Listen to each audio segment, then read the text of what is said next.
Hello and welcome to this episode of Hustle and Pro. It's that time of year where I'm here at the Texas Legends. So today's media day, which means we're in between rosters being finalized and season opener, which is a couple days away at the time we recorded this. So once their training camp roster came out, there were 17 names on that, and they all fought for the 13 final spots. And so today we're going to talk to just a handful of the guys. There were a couple that I wanted to talk to because of their cool names, or they were two-way players, or what they were drafted, and just all kinds of different reasons. So I wanted to get a different perspective from a couple different types of players. So enjoy this episode with the Texas Legends players. First up, we sit down and talk to Jordan Jelly Walker. Yeah, so where were you last year? You're new to this team. Yeah, I was at UAB. Okay. University of Alabama, Birmingham. Yeah. And then where did you grow up? I grew up in Long Island, New York. Oh, wow. So you're really making the rounds all the way down here to Texas now. Yeah, I'm far. So welcome to Texas. Welcome to Frisco.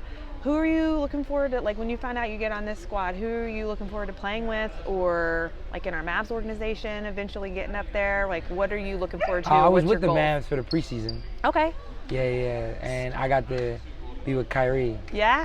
And he's been my favorite player since I was little. Ah, I love it. So being able to be on the same team as him, and be able to be in the same locker room as him before, it was a great experience for me. I bet. But he's more so a better person.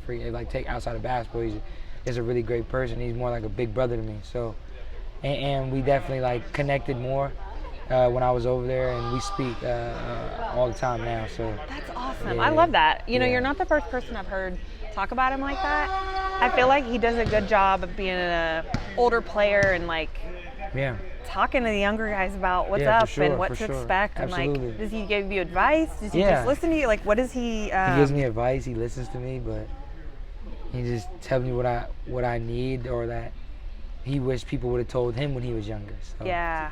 I mean, that's it's a blessing for sure, especially from a person you looked up to since you were little. Yeah.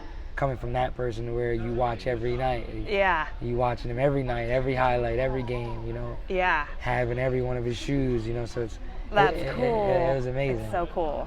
So I feel like that should spark, I don't know, something in you to make you want to get back there, right? Not even just him, it's just my love for the game. Yeah. I've been doing this since I was 5 years old. The ultimate goal, right? And the goal has always been to get to the NBA, and everyone's road's different. Yeah.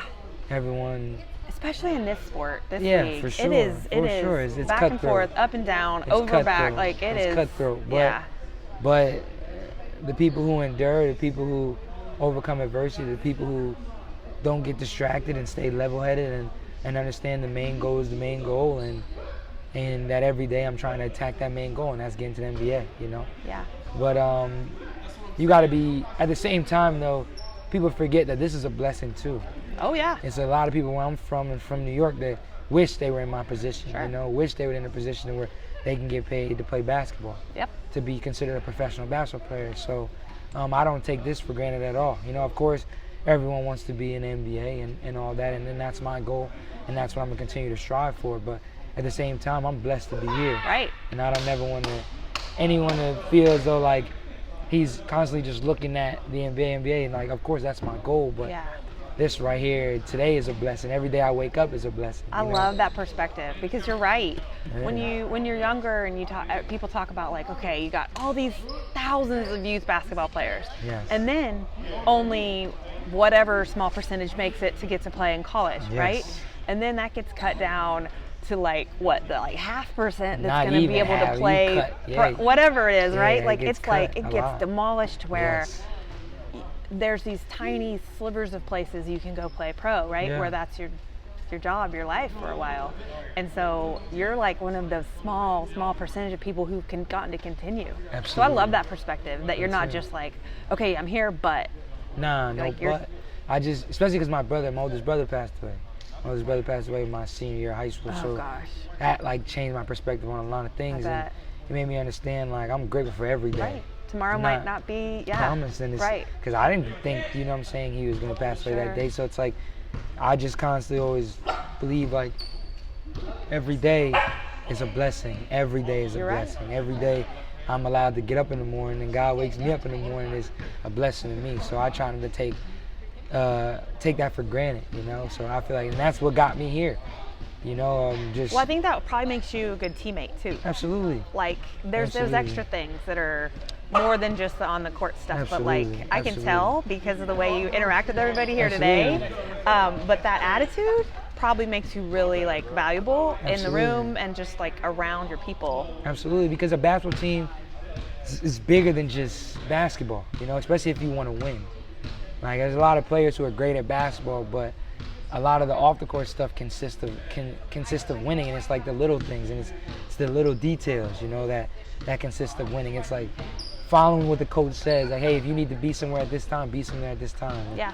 And just being a good teammate and constantly uplifting people instead of yelling or being angry or upset, you know, because we're human. Sure. We all get upset, we all get angry and stuff, but just I try to have that positive energy to where it's like, hey, when he comes around, it's like I feel joy, I feel happy, I feel confident in myself because he gives us that confidence. Well, you know? you've done it. You got it. Because I've only known you for like sitting here for the last little bit, and I already felt it. So Absolutely, man. Good job. Cool. Thank you. I appreciate Well, it. I'm excited to watch you play. So Absolutely. do you want people to call you Jelly? Jelly. Jelly. Well, it doesn't matter. Well, I'm Kelly. Nice, So Kelly nice to Walker, meet you. Jelly Walker. Jelly Walker. There we go. That's close. All right. That's dope. Cool. Thank you. Okay, next up, we are talking to two-way player Dexter Dennis. When you walked up and said your first name, I remembered your name because you're one of the ones I wanted to talk to. Oh, really? Yes, really. Oh, man. Because you're one of our two-way players. Yeah, that's right. You guys are exciting because we get you at the beginning of the season and you got a big season, you know. These are like fun times for you because anything can happen, right? Like, Yeah, it's I don't know, every day feels like you're just trying to like win the day, you know what I mean? Because you don't really know what's gonna happen like tomorrow. sure. Like just from what I've seen, like anything could really, your moment could be at any time. So it's kind of like you gotta be ready like every day. You know what I mean? It's kind of weird. But I mean, don't you feel like you're in a really good position? When you look at there's 13 spots on this team and you're in one of the few that has the easiest convertibility up to the Mavs, right? And so, you might feel like you got to be more ready than everybody else. So how do you do that? I think just like practicing good habits. I think what I learned through pre-draft kind of like matured me a lot as far as like learning the business of the NBA, how the NBA works, how contracts work, how teams work, fit, opportunities, roles, how to play into your role on the team. So I think it's more just like practicing good habits every day and just mastering being yourself, you know what I mean? Just really doing what you do every day. Being a good person, good teammate, great person to hang around, like be an energy giver. I think that's like a big thing too. So Do you feel like this is an easy, comfortable, natural transition for you? I wouldn't say easy or comfortable at all. Okay. I think it's been tough. Like my road has been really, really tough. Obviously.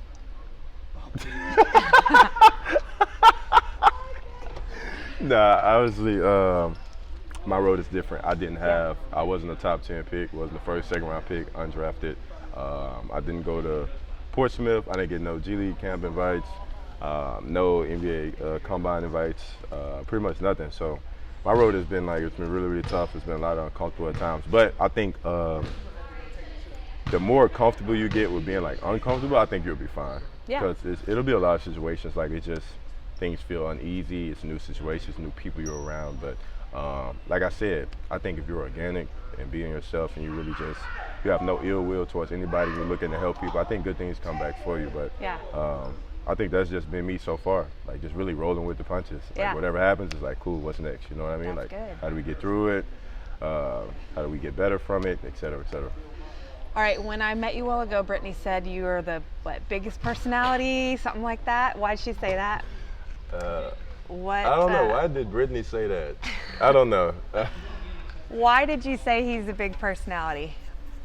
Why did I say that? I don't know. Can I hold Coco? I feel like I'm missing out on something right here. Oh, he's the best. Oh. We're testing him out. Who's taking him home today? So Looks like you are. sweet. Do you grow up with animals? Yes, I've always had dogs. I have one right now. Oh, you do? Yes. Did they make the move with you?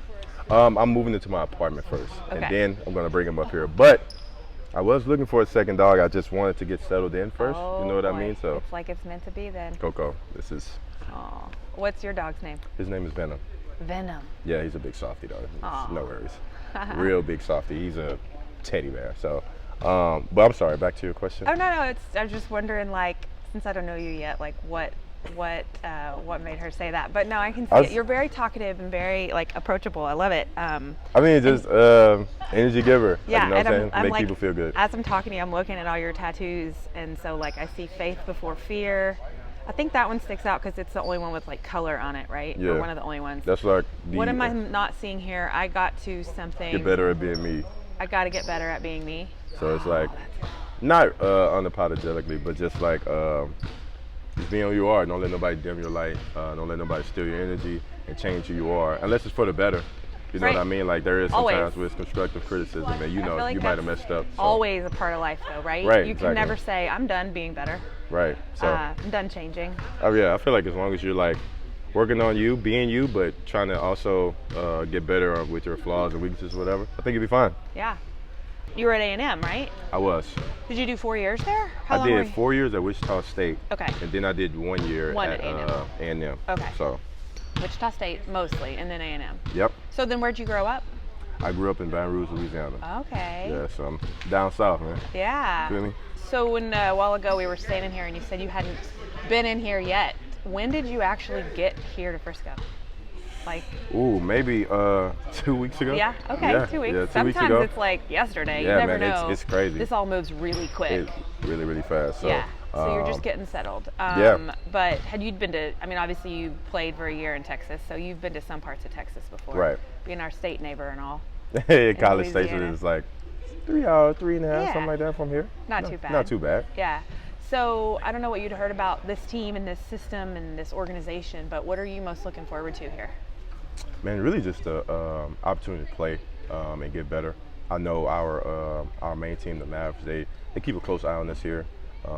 They watch hard, so you know it's not just we're gonna send you over to the G League, you know, to mess off. But I think most of us two ways are just looking at this as an opportunity to really get better, play with some guys who you know are hungry as well, just like us at this level. And from the things I've been hearing about the G League, you know, it's a grind. It's not always Yeah. easy. It's tough. Everybody's trying to, you know, make it to that next step. But for us, I see it more as just like an opportunity to really hoop with some guys who love the game, coaches as well. I think we Yeah. got a great staff. So Yeah. I'm really looking forward to it as much as just say if I was with the Mavericks. I think I approach it the same way. So Yeah. I'm ready to have fun and really just play some basketball. I love really. it. Great. Well, I love that you're here, and we'll be out there watching for you. What number are you wearing? 17. 17. All 17 right. is my first year wearing this. That's Dexter Dennis, 17. We'll be watching for you.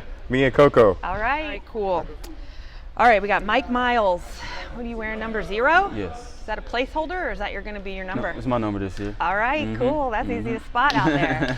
So tell me, I don't know you yet. You're new to the Legends, right? So where were you last year? I was in college. I was at TCU. TCU. Yes. So you know the area. You're Yeah, not a I'm stranger from to Dallas, this so I area. know. Yeah, Oh, where'd you grow up? Holland Hills. Okay. Yeah, down south. Okay. Cool. Okay, Mike. So I want to talk to him next. He's getting involved with everybody. So all right. So you played at TCU for how long? 3 years. 3 years. Yep. And let's see. How did you come to get on this roster? Well, after the draft, I signed a 2-way with the Mavs. Okay. I got cut, spent the whole preseason or whatever with them, got cut, and they signed me to the G League team. Okay. Mhm. That's a lot of Mavs exposure, though. It is. How was that experience for you? Did you Yeah, it learn was- something? Definitely, it was fun, you know, learning all from Kyrie, Luka, you know, being around them every day, you know, just seeing how they work, honestly. So it was good. It was a learning experience. I'm glad I got to get to it. Yeah, I mean, as a local guy, surely. I mean, obviously, when you were growing up, they weren't here in Dallas. But did you follow the Mavs growing up? Yeah, of course. Yeah. I didn't have a choice, honestly. So, yeah, I did. And, I saw Kyrie play growing up, so Yeah. it was kind of surreal being on the same team with him. bet, And I right? told him that, so it was kind You of did? crazy. Yeah. So. Did you get a chance to? Yeah, like I wonder in those situations if it's like so fast and moving quick that do y'all get to hang out and talk? No, we definitely hung out. He's actually really cool. You know, we Yeah. hung out a lot together. He's just a regular person, honestly, down to earth, Yeah. nice person. So, Yeah. you know, it was real good getting to know him and just seeing him in a different light. Anybody else on that squad surprise you? Markeith Morris. Yeah, he's really cool. He's yeah? a cool guy. Yeah, I really like. And he's funny. Everybody's funny, but he's just a real cool guy. A real older dude. You can tell he's been in the league for a minute. Yeah, that's cool. Then spending time up there, you feel like that makes you, like, gives you a goal, gives you something in your sights now this season to work towards? Yeah, of course. Trying to get back to where I was, and just keep working. Obviously they wanted me to get better at stuff, so just coming here, working, getting better, and try to get back there as soon as I can. Yeah. So you're gonna have people up here in Frisco since you're not from far away. Mm-hmm. You have a lot of people that'll be coming up cheering for you. Big family around here still. Yeah, my mom, she's gonna be at every game. You're gonna see her. I love it. All the time. That's at great. every home game, probably away games too. She's gonna be there. So, and she works for the Cowboys actually. way. So she's out here all the time. Does she work at the Star here in Frisco? Mm-hmm. She works at the Star. Huh. Yep. I'm right across the street from her. Yep. So she'll Well, be here. that's fun. Yep. You'll see her a lot. So Definitely. she's a sports girl like me too then. Mhm. That's cool. What else did you do growing up? Were you, speaking of football, like were you a football player or just basketball all the time? I was football. I was mainly football actually okay. until I got hurt doing it. So I was kind of like, I don't want to keep getting hurt playing this. So in middle school, I kind of stuck to basketball and went back to football one year, but by then I didn't like it no more. Yeah. So I was straight basketball after that. But football was my first sport. What can we see you doing out on the court here? What position do you play and what's your strength? I'm a point guard, and my strength is just getting to the rim. I'm 9 times out of 10, I'm faster than anyone guarding me. So, just getting past them and finishing at the rim, getting my teammates involved and scoring the ball is what you can expect from me. All right. So I just say Max. Huh? Say it properly in the way you say it for me. Maxime Carene. Maxime Carene. I wanted to talk to you because I noted you were one of the guys on the roster that was picked in the draft. You were the 18th pick. You're from France. Yes. And you have played 6 seasons overseas, yeah? Yes. But not all, were they all in France or were you? No, I moving played around? in Belgium and Spain also. Belgium and Spain. Yeah. So what do you think of it? Like, what are you most looking forward to being in not only Texas, but now living in Frisco? Like, what do you know about it? Like, what are you excited about here? I don't know, to be honest, I don't know much about Texas. Yeah. And not much about America in general. But I'm just excited to play basketball, basically. Yeah. But there's also a few Texan thing I'd like to try. And Like what? I don't know, like Texan things, like, are you talking like cowboy hats and like horses? yeah, barbecue and all actually, I want the whole outfit. I want the boots and the hat, and then the jeans. shirt, the jeans, the whole get up. and then the barbecues, Yeah. the Texan barbecues, football game, Yeah. baseball game. Yeah. I don't know nothing about. We got those, all that here. So, yeah. You'll get to do Yeah. all that and more. All right, what about out on the court when we see you out there? You're wearing 31, and what are we going to see you doing out there? What's your highlight reel? Dunk the ball, blocking shots, playing defense, grabbing rebound. That's me. This sounds like another tall French player that we're all talking about lately. Who did you grow up like idolizing, watching? I'd say LeBron, because when I started basketball late Like what? at 13. Okay. And yeah. when I started basketball, it was LeBron in Miami killing everybody. Yeah. So yeah, I'm still a big fan of LeBron. Yeah. Even though we don't have the same position or game or body type but or still. whatever. But still, yeah. Yeah, he's one of your favorites. So, okay, you said 13. What were you doing before 13? I was always doing a lot of sports. So not playing basketball, focusing on basketball, like till 13. I bet everybody were they always talking to you about it and bugging you about it, assuming you were playing? Yeah, well, everybody was like, you should be playing basketball because you're tall. And my dad also is a former basketball player, and he always wanted me to play basketball. But for some reason, it's like before 13, I didn't like it. So when I was younger, when I was 7, I went to a basketball practice with my dad. And for some reason, I was like, I hate it. I don't want to play basketball. Huh. And then years later, when I was 13, I went to a basketball game with my dad, and just seeing the game and like the fans and like the whole thing. the whole vibe of it. Yeah. And I was like, yeah, I want to play basketball, and Yeah. I went back to it, and then I love that. That's loved great. it, yeah. First time around, it just didn't give you the bug yet. yeah, I don't know, but I mean, maybe the practice, I guess sometimes everything- practices are dull. Maybe it was just a bad day. yeah, everything happens for a reason. So Yeah. Well, sometimes maybe you went and got some other skills you needed playing those other sports and some other life lessons and learnings, and then you switched gears, and Yeah. then basically were you focusing on basketball from then on out? yeah. Yeah. And then I bet that made your dad happy that you ultimately picked his sport. yeah, very, very happy. Well, he's always trying to coach me and teach me things, and he's, if he could, he'll be with me every day. But Yeah. Oh, I'm sure, right? yeah. he's my number one fan, Yeah. and I'm his number one fan too. Oh, So that's great. Yeah. That's great. I love it. That's it for today's episode of Hustle and Pro. Thanks for joining us, whether you are watching us on YouTube or listening on your favorite podcast platform. Hope you had a fun time with us, and check us out next time.